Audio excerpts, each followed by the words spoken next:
But the truth of the matter is, it's not about the 33 trails.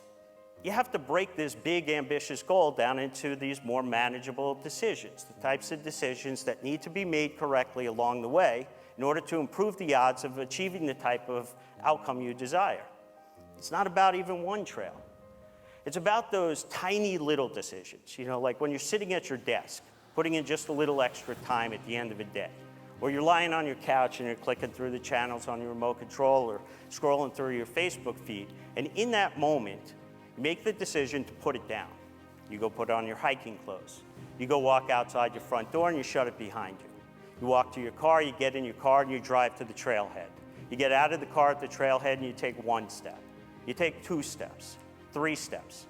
Every one of those steps that I've just described is a tiny little decision that needs to be made correctly along the way in order to achieve the ultimate outcome. Now, when I say I want to hike 33 trails in the front country, people think about the decisions at the top of the mountain. That's not what it's about. Because if you don't make the right decision when you're on the couch, there is no decision that occurs at the top of the mountain. So by the end of the year, I had hiked all 33 trails in the front country. I did them a couple of times each. I even did a few in the back country. I lost the 25 pounds, and I capped the year off by doing the hardest half marathon in the world, the Pier to Peak.